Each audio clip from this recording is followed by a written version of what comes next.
الذي أنزل القرآن إلينا ميسرا وصلى الله على سيدنا محمد الذي كان خلقه قرآن.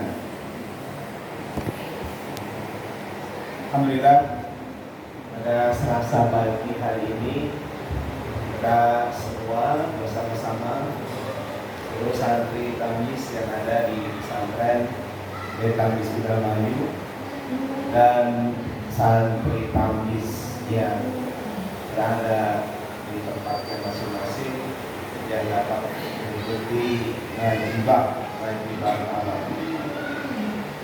setiap Selasa pagi ini di mana pun berada. Alhamdulillah pagi hari ini kita sampai pada pengajian pekan ketiga dari ngaji tahunan. Pada pertemuan yang pertama dan kedua kita sudah menjelaskan 3 hal yang melatar belakangi lahirnya metode Tamis. Yang pertama adalah permasalahan yang dihadapi oleh pembaca Al-Quran di seluruh Indonesia dan juga di seluruh negeri bangsa-bangsa non-Arab atau Ajami, yaitu membaca Al-Quran dari kalangan Ajami atau orang Arab, khususnya orang Indonesia, atau nggak tahu orang lain. Yang kita tahu adalah orang Indonesia itu ketika baca Al-Quran tidak paham terjemah. Itulah masalah yang dihadapi. Yang kedua, kemarin Abah sudah menjelaskan tentang latar belakang. Sebuah metodologi selain dibuat untuk menjawab permasalahan, itu harus disusun sesuai dengan latar belakang. Ada 3 latar belakang. Yang pertama adalah latar belakang atau madkhul mudarris, yaitu latar belakang pengajar yang ngajar dulu belajarnya pakai kitab apa, maka ngajarnya menggunakan kitab yang sama. Yang kedua adalah madkhul tulab, santrinya sudah bisa apa. Yang ketiga adalah madkhul madad, latar belakang materi yang akan diajarkan. Yang ketiga yang kemarin sudah Abah sampaikan, bahwa semua metodologi disusun harus berdasarkan tujuan atau goyah yang ingin dicapai dari tujuan itu. Kemarin kita sudah sampaikan bahwa latar belakang pembelajaran Tamis adalah ingin mencapai satu dari goyah maharotul lughah al-arba'ah, yaitu hanya maharoh apa? Qiraah atau maharoh tarjamah dari 4 maharotul lughah. Apa tadi? 4 maharotul lughah kemarin? 1 maharotul istima', 2 maharotul takallum, 3 maharotul qiraah, dan yang keempat maharotul tarjamah.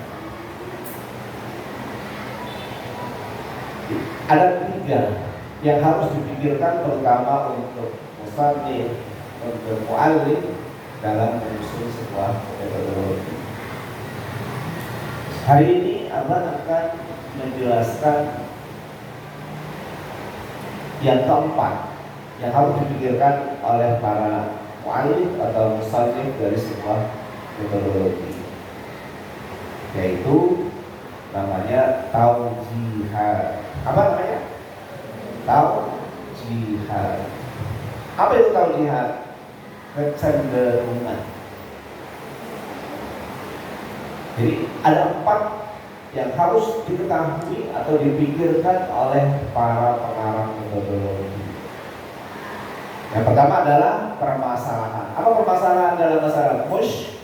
mushkilat. Ya. Apa yang pertama? Mushkilat. Yang kedua, latar belakang madkhal. Yang ketiga, tujuan. Apa tujuan bahasa Arabnya? Ghayah. Al-ghayah.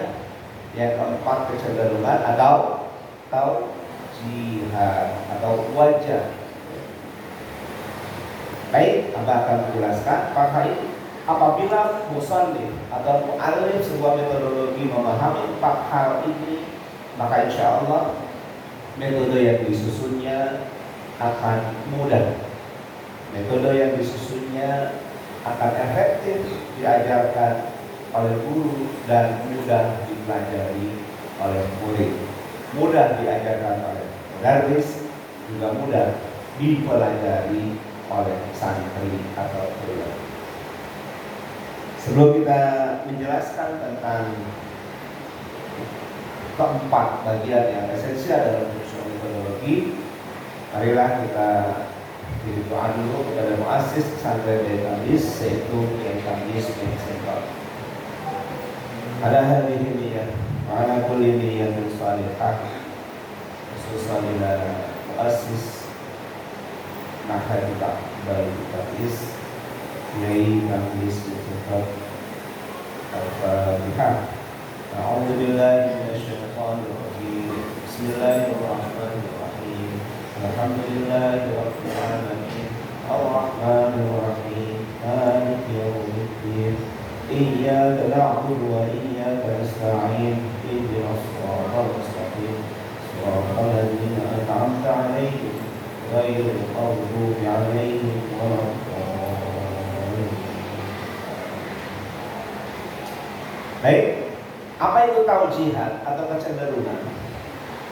Taujihat atau kecenderungan adalah penjelasan dari tujuan atau breakdown dari tujuan. Apa tujuan belajar Kamis kemarin? Apa? Maharatul qiraah atau maharatul tarjamah. Jadi belajar Kamis itu adalah agar seluruh pembaca Quran yang ada di Indonesia ketika baca Quran tahu terjemahnya. Nah, sekarang apa kecenderungan terjemahnya? Ada 3 taujihat dalam belajar bahasa. Ada berapa? Ada berapa taujihat? Ada berapa kecenderungan? Ada 3. Yang pertama yaitu al-ilmu. Satu apa? Al-ilmu. Apa artinya ilmu? Mengetahui. Kecenderungan yang kedua adalah al-maharat. Apa? Al-maharat. Apa itu al-maharat? Mahir. Kecenderungan yang ketiga adalah al-adab. Apa adab? Refleks. Di dalam belajar bahasa ada 3 taujihat. Salah satu taujihatin. Ada salah satu taujihatin atau salah satu taujihat. Ada 3 kecenderungan orang belajar bahasa. Yang pertama apa tadi? Al-ilmu. Yang kedua al-maharatu. Yang ketiga al-adab. Al-ilmu artinya tujuan dari belajar bahasa itu yang belajar tahu apa yang dia pelajari. Kalau al-maharatu, tujuan dari belajar itu adalah mahir. Apa mahir bahasa Indonesianya? Bisa. Yang ketiga, kecenderungan atau taujihat dari belajar bahasa itu al-adab. Apa adab? Refleks. Coba kalau kita belajar bahasa kita, bahasa Indonesia, kita sekedar tahu bahasa Arab, bahasa Indonesia, bisa bahasa Indonesia atau refleks bahasa Indonesia? Refleks. Oleh karena itu, pembelajaran tarjamah Al-Quran metode tamyiz taujihatnya atau kecenderungannya menginginkan agar santri atau murid atau pembelajar refleks memahami terjemah Al-Quran. Mengapa harus refleks? Ya, mengapa harus refleks? Karena apabila kita belajar terjemah Al-Quran atau belajar tafsir hanya menggunakan taujihat yang pertama yaitu al-ilmu, pernah tahu, maka lawannya tahu adalah apa? Lupa. Ada yang pernah belajar terus lupa? Saya pernah tahu, lupa. Nah itu namanya taujihatnya adalah al-ilmu, hanya pernah tahu. Lawannya tahu, lupa. Siapa yang sudah setoran terjemah Al-Quran terus lupa? Saya gitu kan. Nah itu berarti ya, itu berarti taujihnya atau wajahnya, taujihatnya itu taujihatul ilmi, baru sekedar tahu. Siapa yang tahu bakal lupa.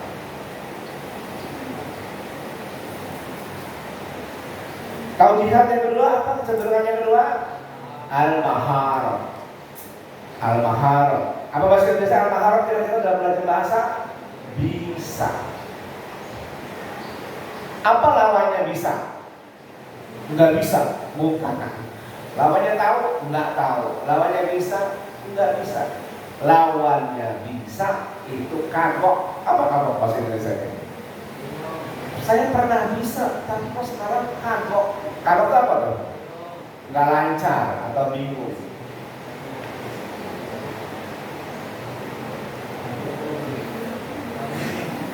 Siapa yang pernah bisa? Siapa yang pernah hafal Quran? Misalnya surah Yasin. Begitu suruh praktek menghafalkan surah Yasin, lupa. Tapi kalau Anda dengar bacaan surat Yasin, kita bisa mengikuti tidak? Bisa. Itu namanya kagok.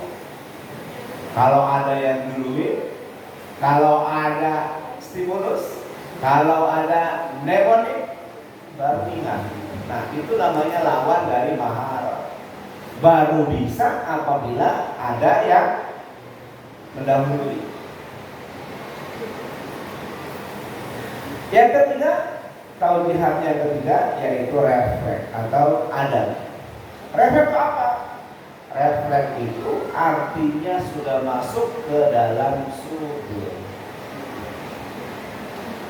Ayo santri Betamis, ingin bisa terjemah Qurannya itu ingin tahu terjemah Quran, ingin bisa atau ingin refleks? Refleks. Ingin alim, ingin mahir atau ingin adil? Adil. Kalau alim nanti jadi lupa, jadi nasi. Kalau mahir jadi apa? Kagok. Kamu bahasa Arabnya kagok? Kagibur, gitu kan? Orang yang kagok. Gitu. Atau ingin adil. Sekali lagi, para penulis metodologi hendaknya mengetahui satu, muskilatnya apa, ya, permasalahannya apa. Dua, madkhalnya bagaimana atau apa. Yang ketiga, ghayahnya apa. Yang keempat, taujihatnya apa. Ada satu model pembelajaran bahasa yang paling berhasil di dunia, di mana setiap orang yang belajar menggunakan metode ini 100% kurang sedikit.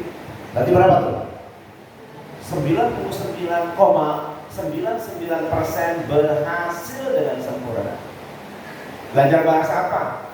Bahasa itu. Belajar bahasa apa? Bahasa itu. Siapa namanya ini? Iya. Ini. Ya. Ya. Fajar. Fajar. Orang mana Fajar? Indramayu, untuk Dana, Tunggal dan Indramayu ya. Baca bahasa Indramayunya alim, mahir atau adib. Adib. Kalau ngomong Indramayu mikir nggak? Enggak. Lupa nggak ngomong bahasa Indramayu suatu saat? Enggak. Kenapa? Karena dulu Fajar belajar bahasa Indramayu dengan ibunya, dengan orang tuanya, bapaknya, itu prosesnya benar. Ada lagi sebelah sini, siapa nih? Yang bukan orang Indramayu yang mana? Ini bukan orang Indramayu. Siapa namanya? Siapa? Iya. Ya keras. Alia. Oh Alia. Alia orang mana Alia? Cianjur. Oh Alia orang Cianjur. Kita tes ya. Alia ini benar orang Cianjur apa enggak? Biasa Sunda? Biasa. Biasanya alim, mahir atau adib? Adib. Enggak akan lupa. Coba aja tes Alia ngomong bahasa Sunda. Kenapa Alia begitu pintar bahasa Sunda? Karena dulu ibu bapaknya dan orang tuanya mengajarkan dengan apa? Dengan muskilah yang benar. Terus apa lagi? Madhal yang benar. Terus wayah yang benar dan taujihat yang benar. Setiap orang di seluruh dunia, apalagi itu anaknya Bang Ibak, pasti pintar bahasa Indramayu. Semua kita masing-masing pintar bahasa ibu kita masing-masing. Itu karena dulu metode pembelajarannya benar.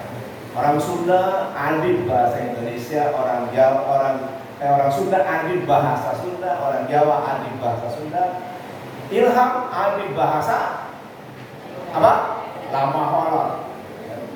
Ustaz Fahzi adib bahasa Saksa. Masing-masing ahli dengan bahasa ibunya masing-masing. Nah, metode tamyiz, taujihatnya, kecenderungan cara belajarnya mengikuti cara belajar bahasa ibu kita masing-masing. Jadi metode tamyiz ini pilihan taujihatul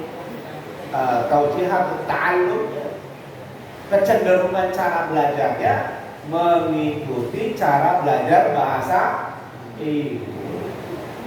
Coba Abah mau mengajak setiap kita mengingat-ingat.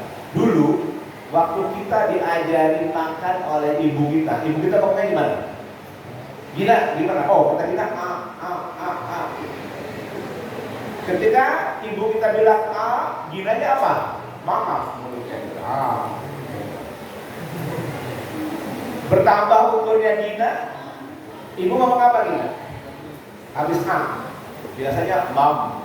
Habis mam, habis mamam apa? Mam dah gitu kan? Mamam, terus dahar.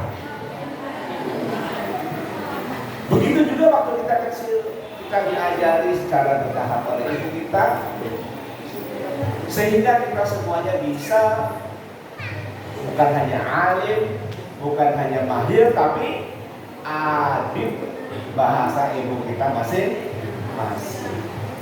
Nah, apa yang terjadi pada proses belajar?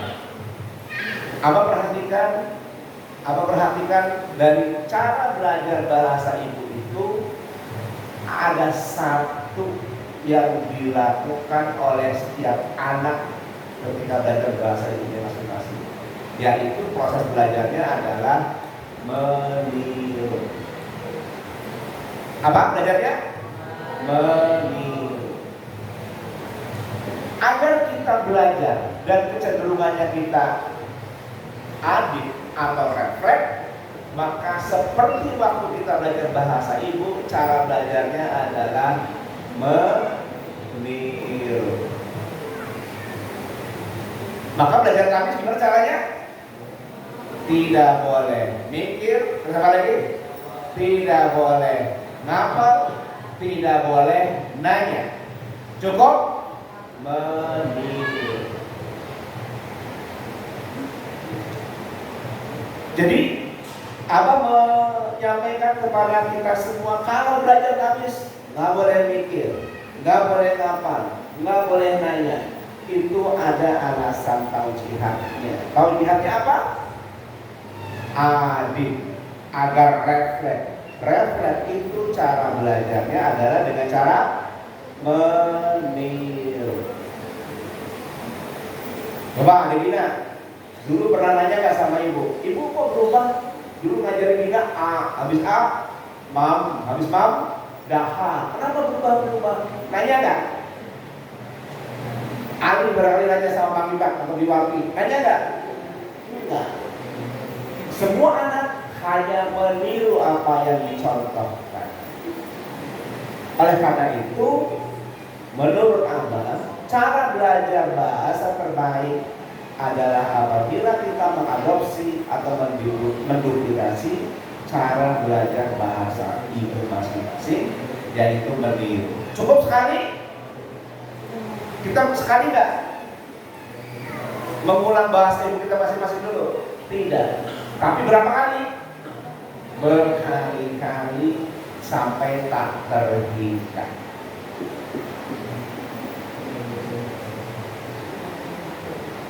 Kalau begitu gimana cara belajar terjemah Quran agar refleks? Satu, menirukan apa kata guru. Yang kedua, mengulang-ulang sampai tak terhingga. Ayo, siapa yang suka rewel kalau belajar tamis nanya sama ustaznya, kenapa begini? Siapa? Ada? Oh, kalau siapa yang belajar tamis pakai mikir, siapa yang belajar tamis pakai ngapal, apalagi sampai bertanya, pasti nanti bisanya atau kecenderungannya tidak refleks, tetapi apa? Mahir. Kalau mahir pasti bagus. Bisa jadi nanti alim. Bagaimana agar alim? Agar alim itu, maka cara belajarnya adalah dipikirkan dan dihafalkan. Siapa yang belajar terjemah Quran, siapa yang belajar tamis, dihafalkan. Siapa yang belajar tamis, dipikirkan. Kenapa sih kalau satu namanya Bicarin? Ada nggak yang mikir begitu? Ada. Nanti dia jadi alim. Ingat ya, siapa yang alim tentang suatu ilmu, pada saatnya dia akan lupa.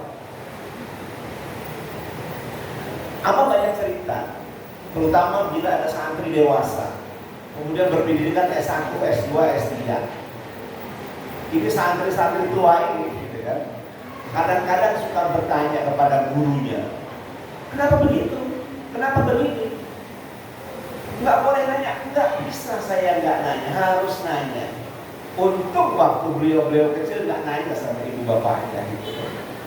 Tapi ketahuilah bagi para pembelajar tamis ya, siapa yang banyak bertanya ketika belajar, banyak berpikir, banyak menghafal, maka nanti taujihatnya bukan adib, bukan refleks, tapi apa? Alim. Nanti lupa.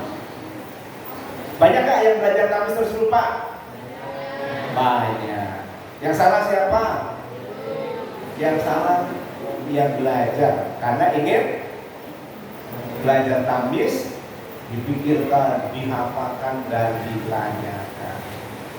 Ingat ya, belajar tamis tidak boleh mikir, tidak boleh ngafal, dan tidak boleh nanya. Itu karena taujihat tamis, kecenderungan belajar terjemah Quran dengan metode tamis itu mengadopsi cara belajar manusia seluruh dunia dalam belajar bahasa Indonesia, yaitu hanya meniru dan mengulang. Ada dua macam manusia di seluruh dunia ketika belajar bahasa Indonesia. Seluruh dunia ini ya. Ada orang yang dikaruniai Allah otak yang cerdas, dan ada orang yang dikaruniai otak oleh Allah tidak cerdas. Apa tidak cerdas itu? Kita menggunakan kata bodoh ya. Jadi ada orang pintar dan ada orang bodoh. Dan itu adalah takdir. Allah sudah tentukan takdirnya masing-masing. Coba ingat gak waktu kita masih SD? Coba kita pikirkan waktu SD, ingat gak teman SD kita? Ada gak teman SD kita yang lebih pintar dari kita? Ada gak teman SD kita yang lebih bodoh dari kita? Tapi bahasa ibunya, bahasa Sundanya pintar semua. Bahasa Sundanya pintar semua, bahasa Jawanya pintar semua, bahasa Sasaknya pintar semua. Ustaz Ilham mana Ilham? Bahasa Lama Hollandnya pintar semua, pintar semua. Jadi orang pintar dan orang bodoh belajar bahasa ibunya sama pintar. Tapi apabila belajar bahasa ibu dipikirkan dan dihafal, siapa yang bisa? Hanya orang yang pintar, yang bisa berpikir dan bisa menghafal. Kelebihan atau kekurangan? Kelebihan dari Allah, tetapi itu merupakan kekurangan dari cara belajar. Itu kelemahan. Kelemahan orang pintar belajar terjemah Quran dengan metode tamis, suka mikir, suka ngapal, dan suka nanya. Ini ada kisah nyata. Ada seorang dokter di bidang lain, bukan di bidang dokter tamis, ya, bukan dokter Quran, dokter di bidang sebut saja teknologi. Ya. Menurut pengakuan beliau, tidak datang ke apa belajar tamis dari kelas 1 SD sampai S3 juara 1 terus. Pintar gak tuh? Pintar. Termasuk S2 S3 di luar negeri tetap jadi juara 1. Beliau bilang begini, Abah, saya merasa pintar karena dari kelas 1 SD nggak tahu TK apa enggak. Beliau seumuran Abah, kayaknya sama-sama Abah nggak ada TK fit, gitu kan. Merasa pintar, tapi sebagai Muslim saya malu. Kenapa? Ketika saya baca Quran tidak tahu terjemahnya. Saya mau mondok. Kemudian seumuran Abah 50 lebih. Terus dia bilang, saya minta kiat agar saya lebih cepat belajar terjemah Qurannya daripada santri-santri yang lain, karena saya dibekali kemampuan oleh Allah sebagai orang yang pintar. Oh bagus, kapan mulainya? Pekan depan Abah saya akan cuti dari kantor saya, dia direktur di perusahaan. Apa nasihatnya? 3 kalau bilang. Selama belajar tamis untuk terjemah Quran, 1, tidak boleh mikir. Yang kedua, tidak boleh ngapal. Yang ketiga, tidak boleh nanya. Dia bilang syaratnya aneh. Akhirnya pada hari yang ditentukan beliau datang hari Senin seperti biasa jadwal kita, belajar bersama satu kelas yang waktu itu ada anak SD, ada anak SMP, SMA, S1, S2 dan S3-nya beliau. Akhir belajar kami 1 berapa lama? 2 minggu tibalah masa ujian. Sebelum ujian, Jumat sore beliau datang ke Abah, mohon doanya besok saya akan ujian. Ujianlah kepada Ustaz Faksi. Dan alhamdulillah dari 6 orang yang satu kelas itu hanya 1 orang yang tidak lulus, yaitu yang doktor. Siapa? Beliau. Yang anak SD lulus. Hanya beliau yang tidak lulus ujian kamisa. Waktu itu KKM masih 70. Si dokter tidak bisa mencapai nilai 70 ketika ujian kamis 1. Sore hari beliau datang kepada saya sambil ketawa, Abah, alhamdulillah saya ikut ujian dari 6 orang. Ya ada anak SD, anak SMP, SMA, anak S1, hanya saya yang tidak lulus dan S3. Dia bilang, saya tahu kenapa penyebabnya dokter. Iya, saya waktu diberi nasihat oleh Abang selama belajar kami 1, tidak boleh mikir, 2, tidak boleh ngapal, 3, tidak boleh nanya. Saya tidak percaya. Mana ada belajar yang tidak boleh mikir sama tidak boleh ngapal. Justru saya jadi juara di dunia ini karena saya diberikan kelebihan bisa berpikir dan menghafal. Terus dia nanya, Abang, Saya mau nanya secara pribadi. Saya ini dokter, jadi saya harus tahu kenapa nggak boleh mikir. Yang kedua, nggak boleh nanya, nggak boleh ngapal. Yang ketiga, tidak boleh nanya. Karena apa jawab? Karena jihad dalam belajar tampis adalah jihad ketika kita belajar bahasa ibu. Waktu belajar bahasa ibu mikir nggak? Orang Sasak mikir nggak waktu kecil belajar bahasa Sasak? Enggak. Ngapal nggak? Enggak. Nanya nggak? Enggak. Saya bilang kalau metode lain pelajaran tentang bahasa ibu digunakan untuk diambil ibrohnya sebagai maharat, yaitu maharat apa pertama? Istima, dua kalau tiga qiraah, empat kitabah. Maka proses belajar bahasa ibu abang ambil taujihatnya, bukan al-ghayahnya, yaitu belajarnya enggak mikir, terus apa lagi? Enggak ngapal, enggak nanya, hanya apa? Meniru dan mengulang-ulang. Oh itu kata dokter. Jadi ada cara belajar yang tidak boleh mikir, tidak boleh ngapal, tidak boleh nanya, dan teruji berhasil di seluruh dunia. Buktinya waktu itu dokternya orang Sunda. Sudah berapa lama tidak ngomong Sunda? Sudah lama, karena saya sekolahnya di luar negeri. Masih bisa bahasa Sunda? Masih. Kenapa? Karena dulu belajarnya tidak mikir, tidak ngapal, dan tidak nanya. Jadi ini kalau ada santri tampis, sekali lagi biasanya yang dewasa, kalau yang anak-anak biasanya nggak pernah mikir, nggak pernah nanya, nggak pernah ngapal, suka mikir dulu, suka ngapal dulu, suka nanya dulu, pasti tidak apa? Bukan tidak lulus, tidak refleks. Padahal kita ingin orang yang belajar tampis itu refleks dalam menerjemahkan Al-Quran. Apa ulang ya? Untuk bisa menulis sebuah metodologi, terutama metodologi bahasa, ada 4 hal yang harus dipahami oleh para penulis, para penulis. 4 hal ini juga harus dipahami oleh calon-calon pengajar tampis. Yang pertama adalah mushkilat atau permasalahan. Apa masalah kita? Masalah kita orang non-Arab, khususnya orang Indonesia, kalau baca Quran tidak tahu terjemah. Yang kedua apa? Madkhal. Apa madkhalnya? Kita menggunakan tidak madkhalul mudarris, tidak menggunakan madkhalul kutub, tapi menggunakan madkhalul tullab dan madkhalul ma'ad. Bahwa Quran itu targetnya, latar belakangnya adalah harus bisa membedakan abjad, kedua kata, ketiga kalimat. Yang ketiga, para pengajar tampis dan para penulis metodologi harus mengerti apa wayahnya dari pembelajaran bahasa ini. Ada 4 maharatul lughah, ada 4 maharatul lughah. Satu apa? Maharatul istima'. Yang kedua, maharatul takallum. 3, maharatul qiraah. 4, maharatul kitabah. Yang keempat, untuk para penulis metodologi dan para pengajar, bahwa ada taujihat, kecenderungan. Kecenderungan ini akan menentukan orang yang belajar apakah alim, apakah mahir, atau alim. Tahu, bisa, dan refleks. Tujuan tampis adalah liqiraatil Quran bitaujihatin. Tauhid apa? Al-adab. Refleks. Apa refleks itu? Refleks itu tahu terjemahnya seketika.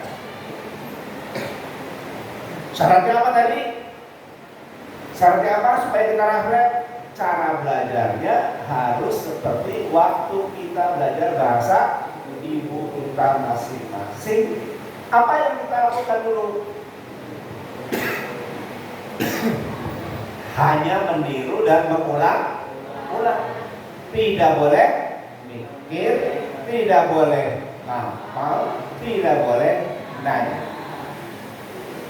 Oleh karena itu, Masih ingat nggak kalau masuk belajar tamis? Apa pesan dari para pengajar? Belajar tamis, aturan pertama tidak boleh mikir.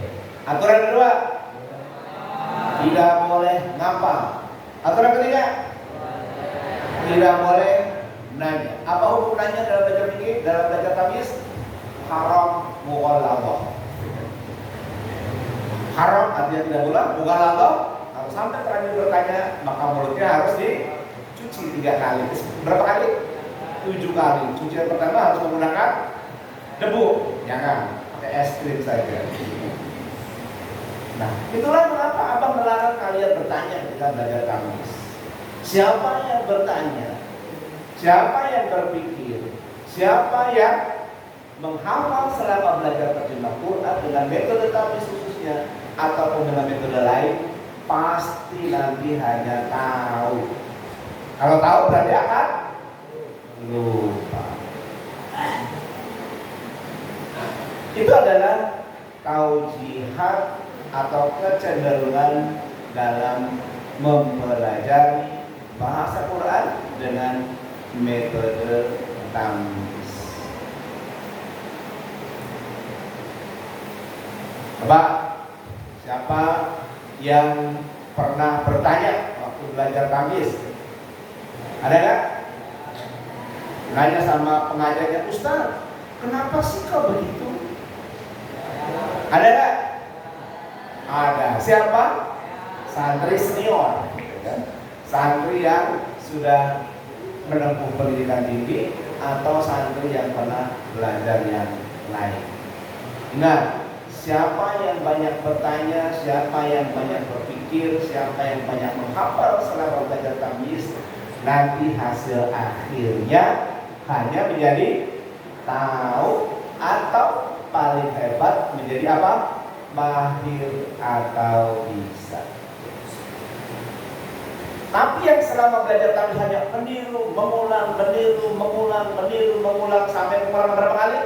Ada yang bilang 17 kali, ada yang bilang 27 kali, atau ada yang bilang tak terhingga, terulang sekian kali. Maka insya Allah dia bukan alim terjemah Quran, bukan mahir terjemah Quran, tapi akan adib terjemah Al-Quran. Ini yang harus diperhatikan khususnya kepada Abah sendiri sebagai mu'alif, sebagai pengarang metode tamis. Metode tamis disusun berdasarkan 4 fondasi dasar ini. 4 fondasi dasar ini juga harus dipahami oleh seluruh pengajar dan juga harus dipahami oleh para santri-santri tamis yang dewasa, karena yang dewasa biasanya yang suka salah dalam belajar tamis. Apa tadi kesalahannya? Banyak mikir, banyak ngapal, banyak nanya. Akhirnya jadi orang alim. Apa namanya orang alim itu? Orang yang nasib. Dia akan jadi orang yang lupa terhadap apa yang dipelajari. Siap memperbaiki kesalahan, belajar banyak mikir, banyak nanya, banyak hafal, banyak nanya. Kita sudah uji, kita sudah mencobakan. Beberapa santri sudah menghafal terjemah Al-Quran. Berapa targetnya? 1 hari 1 juz, atau 30 hari 30 juz. Kita juga bisa praktekkan kepada santri yang sudah masuk MTK, Madrasah Qiraatul Kutub. Mereka juga bisa hafal, bisa adib, bisa refleks terjemah kitab kuning. Itu karena prosesnya yang benar. Bisa dipahami itu lagi? Saya, jadi mengapa belajar tamis tidak boleh mikir, tidak boleh nanya, dan tidak boleh ngapal, tidak boleh nanya? Karena berpikir, menghafal hanya bisa dilakukan oleh santri yang pintar. Tapi kalau meniru bisa dilakukan oleh santri pintar, juga bisa dilakukan oleh santri yang kurang pintar atau yang bodoh. Buktinya orang pintar, orang bodoh dalam mempelajari bahasa ibunya pada akhirnya sama atau tidak kemahirannya? Sama. Ini hal yang penting dalam taujihat atau kecenderungan dalam belajar tangkis. Yang kedua, ini para pengajar nih, perhatikan. Dalam mengajarkan tangkis kita harus tahu bahwa Allah membagi kita seluruh manusia di dunia ini ada dua. Satu, ada Allah kasih otak yang pintar, dan yang kedua Allah kasih otak yang tidak pintar. Para pengajar biasanya intinya ada pesantren yang pintar semua, yang bodoh semua. Enakan yang pintar semua. Kenapa? Mengajarnya gampang.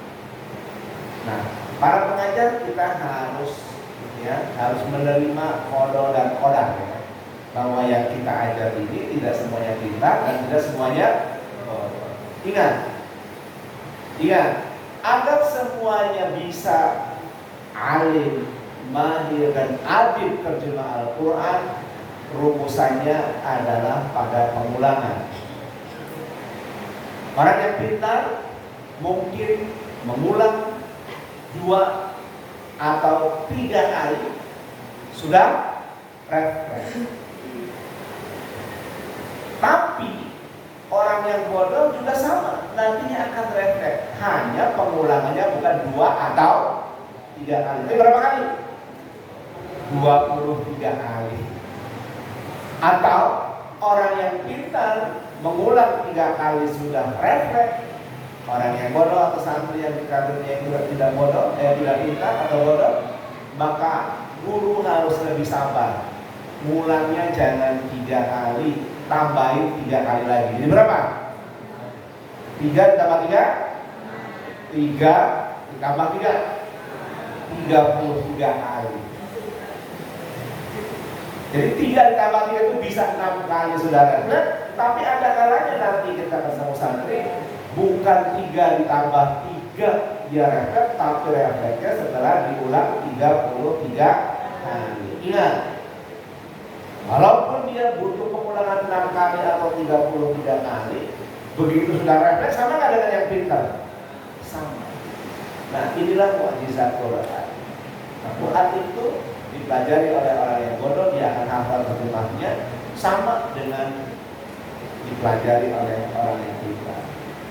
Itu buat para guru yang sedang mengajarkan tangkis. Bagaimana dengan para santri? Enggak usah berkecil hati. Apabila ada teman kita sudah refleks pada pengulangan ke-17, ada yang refleks pada pengulangan ke-27, maka yang sudah ditakdirkan oleh Allah orang pintar harus lebih semangat. Tenang, tambah 1 kali lagi pengulangannya, makin akan sama dengan teman kita yang pintar. Kalau tambah 1 kali lagi belum sama dengan yang pintar, tambah berapa kali lagi? Tambah sekali lagi. Kalau belum pintar, tambah sekali lagi. Nanti kalau sudah sama-sama refleks, hasilnya sama. Sudah pahami? Kepada para pengajar apa yang diingat? Tidak semua orang kemampuan atau kepintarannya sama. Tidak setiap santri kepintarannya sama, tergantung foto dan kodanya. Oleh karena itu, para pengajar tahu nggak kalau di kelas para pengajar ada yang pintar, ada yang nggak pintar? Tahu. Tapi yang nggak pintar jangan disuruh pergi, jangan ditinggalkan. Harus punya keyakinan. Santri kita di kelas yang kurang pintar pun akan sama hasilnya, sama-sama refleks. Hanya butuh apa? Pengulangan yang lebih. Kalau yang pintar 3 kali sudah refleks, yang kurang pintar harus ditambah 3 kali lagi. Ini berapa? Bisa jadi 6 kali sudah refleks, bisa jadi murid kita harus diulang 33 kali akan refleks juga.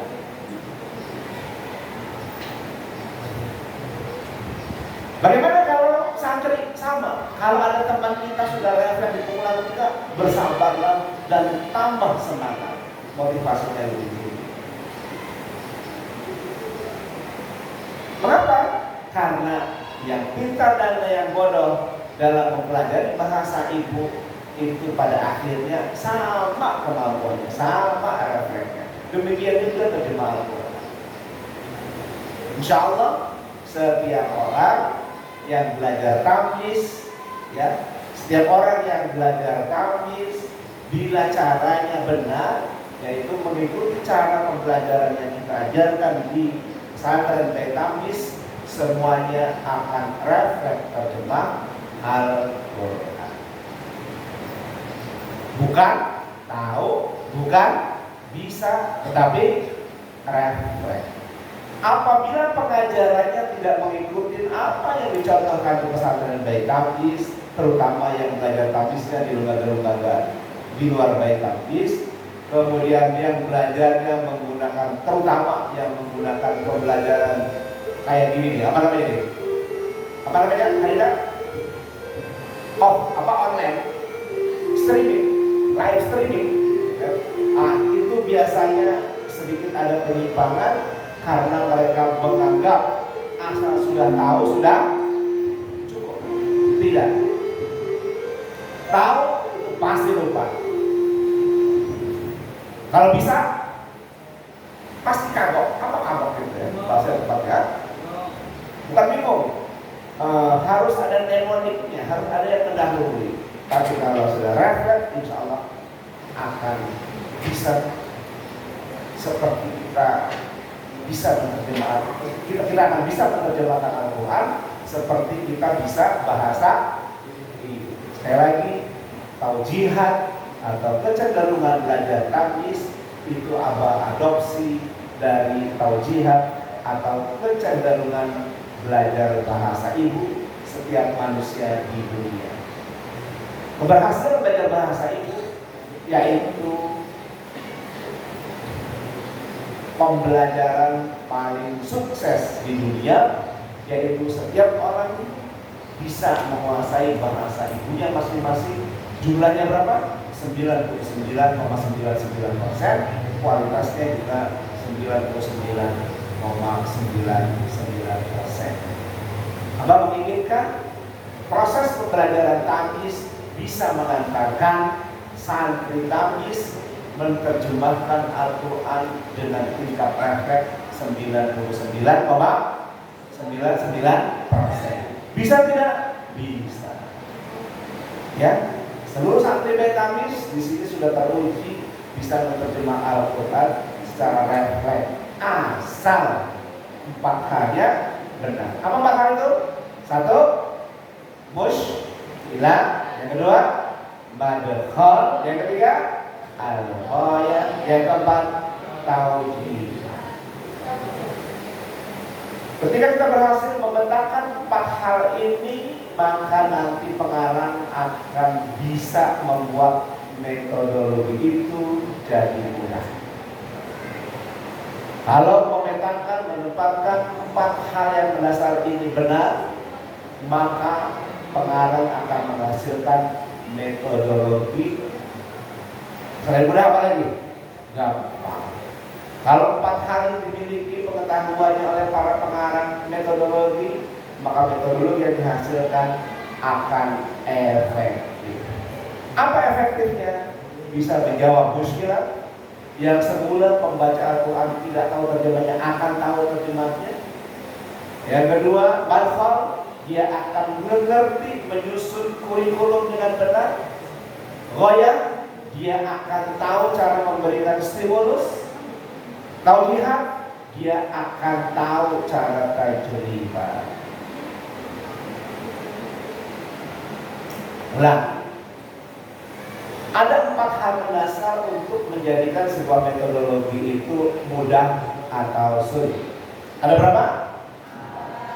Ada 4 hal yang menjadikan sebuah metodologi mudah atau susah, efektif atau tidak efektif. Yang pertama apa tadi? Bisa memetakan muskilah. Apa muskilahnya?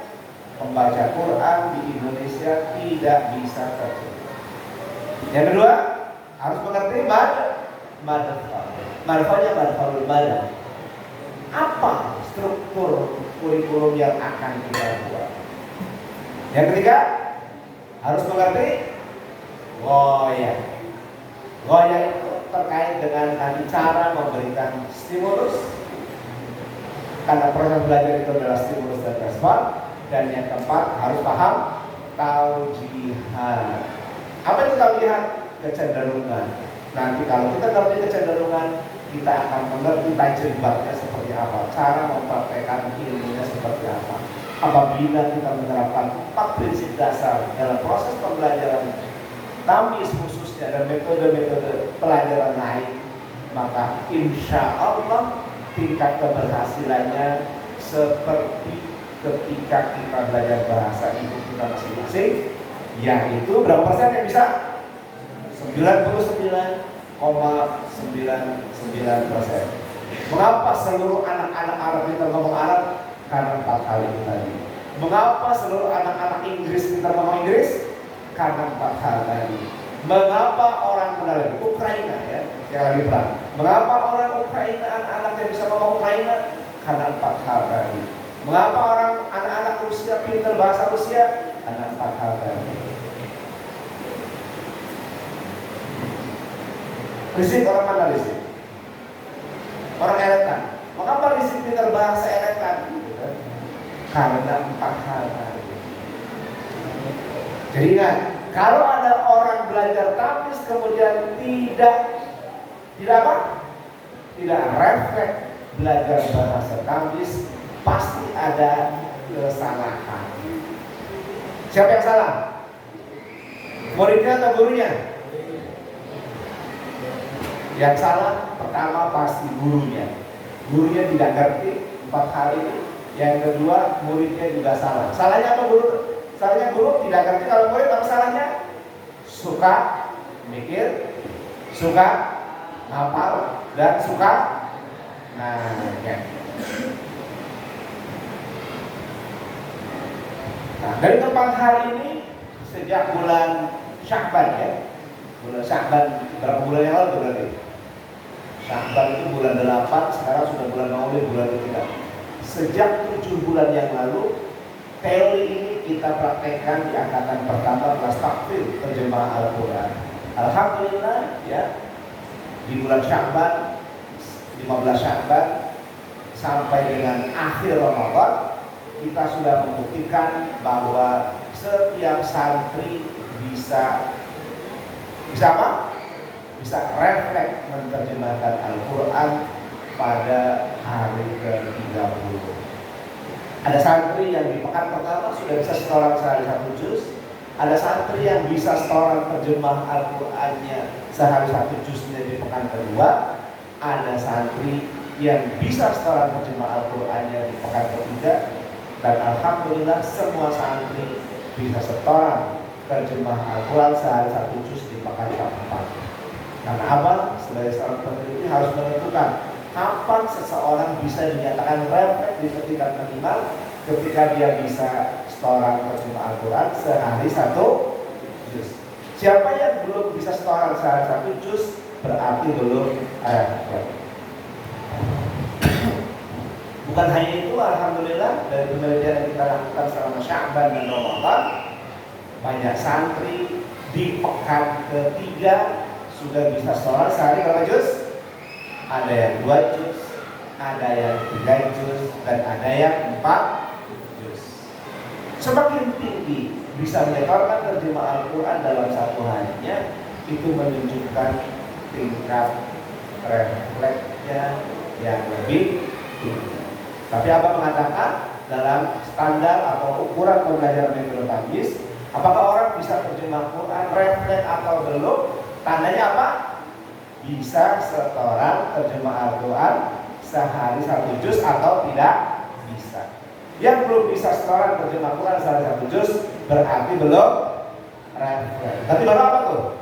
Baru bisa atau mungkin baru tahu.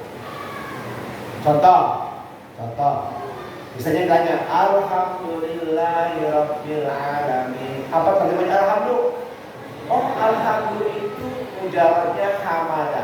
Ada di kamus, ya, atau ada di nyanyian. Kalau apa?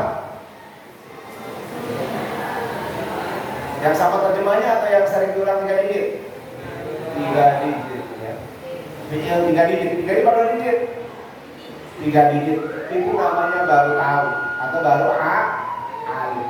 Tahu cara mencari apa arti alhamdulillah, itu namanya alim.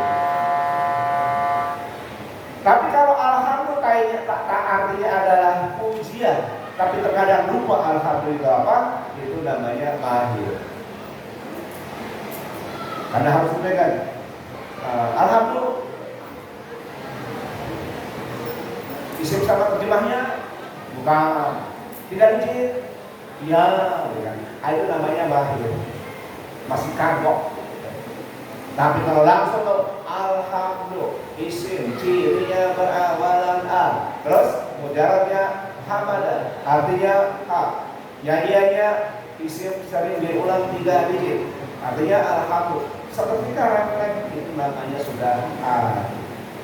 Tadi saya lagi ukuran taujihat tamyiz, ya, ukuran seseorang saat bertamyiz baik yang online ataupun yang offline, apakah sudah adil atau belum. Abang menentukan standar minimal siapa yang bisa menerjemahkan Al-Quran, menyetorkannya kepada musyrik atau kepada mutalaqi, orang yang mendengarkan sehari 1 juz, itu berarti sudah adil. Coba yang sudah setoran 30 juz angkat tangan. Yang sudah yang tinggi. Ya, setoran yang sudah 30 juz sudah. Siapa yang sudah adil? Nah, alhamdulillah sudah banyak, ya. Sudah banyak. Nah, ini sekali lagi, ini apa harus tekankan terutama kepada yang belajar tamyiz di luar pesantren baik tamyiz, baik yang melalui online, baik melalui video call, baik melalui Zoom atau melalui voice notes. Ingat, ukuran bisa terjemah Al-Quran, ukuran taujihat terjemah Al-Quran di tariqah tamyiz, yaitu bisa setoran terjemah Al-Quran minimal sehari 1 juz. Itu taujihatul ula, ya, kecenderungan yang pertama. Kecenderungan berikutnya, Quran ini bisa diterjemahkan dalam beberapa tingkat. Yang pertama yaitu setoran terjemah Al-Quran dengan cara tamyiz 1. Yang kedua, setoran terjemah Al-Quran dengan cara tamyiz 2. Yang ketiga, setoran terjemah Al-Quran dengan cara tamyiz 3. Alhamdulillah sudah banyak yang lulus di sini. Dan ada nanti setoran cara yang keempat, yaitu setoran terjemah Al-Quran berdasarkan balaghah. Apa belum ajarkan? Ya, apa belum ajarkan? Jadi taujihat terjemah Al-Quran, ya, taujihat kecenderungan refleks menerjemah Al-Quran tamyiz 3, metode tamyiz itu bertingkat. Ada berapa tingkat? 4. 1, setoran terjemah Al-Quran 1 hari 1 juz standar tamyiz 1. 2, setoran terjemah Al-Quran sehari 1 juz standar tamyiz 2. Yang ketiga, setoran terjemah Al-Quran dengan cara tamyiz 3. Dan sudah banyak yang lulus. Nanti Abah akan buat standar yang keempat, yaitu menyetorkan terjemah Al-Quran dengan standar yang keempat, yaitu standar Al-Quran. Apa contohnya? Abah akan contohkan cara tamyiz 1. A'udzubillahi minasyaitonir rajim. Tamyiz 1. A'udzu. Aku berlindung. Bi. Allahi. Min. Asyaitani. Ar-rajim. Cara tamyiz 2. A'udzu billahi minasyaitonir rajim. Yang di luar nggak ada ya. Ulang, apa akan terjemahkan? Apa yang diterjemahkan supaya yang di luar bisa mengikuti. Cara tamyiz 1. A'udzu Aku berlindung. Bi dengan Allahi min asyaitani syaitan ar-rajim berlindung. Kata kedua, a'udzu aku berlindung billahi dengan Allah minasyaitonir rajim dari setan yang terkutuk. Cara kami siap, a'udzu berlindung siapa aku billahi diganti bukan dengan Allah tapi apa? Kepada Allah minasyaitonir rajim dari setan yang terkutuk. Cara keempat, cara tingkat keempat, cara balaghah. A'udzu berlindung siapa aku billahi kepada Allah minasyaitonir rajim dari godaan setan yang terkutuk. Shadaqallahul azim. Cara terjatuh shadaqa dia benar Allahu Allah al-azimu agung. Dan kami dua shadaqa dia benar Allahul azimu Allah yang agung. Cara kami tidak shadaqa benar siapa Allahul azimu Allah yang agung. Cara keempat shadaqa maha benar siapa Allahul azimu Allah yang maha apa? Yang maha agung dengan segala firman-Nya. Santri tamis harus bisa menerjemahkan Al-Quran dengan 4 taujihat itu. Ada berapa tingkatan taujihat terjemah Quran dengan santri tamis? Pertama apa? Cara tamis 1 atau cara lafziyah. Cara yang kedua, cara tamis 2 yaitu dengan cara unsur kalam. Yang ketiga, cara tamis 3 atau cara tarkib. Dan yang keempat yaitu cara balaghah. Dan itu semua kita harus refleks karena tidak cukup hanya bisa apalagi tahu. Agar refleks menerjemahkan Al-Quran secara lafziyah, unsur kalam, tarkib dan balaghah, maka cara mengajarnya dan cara belajarnya harus mengikuti cara belajar bahasa ibu. Demikian juga cara belajarnya. Yang ngajar harus seperti ibu kita mengajari bahasa, hanya mencontohkan.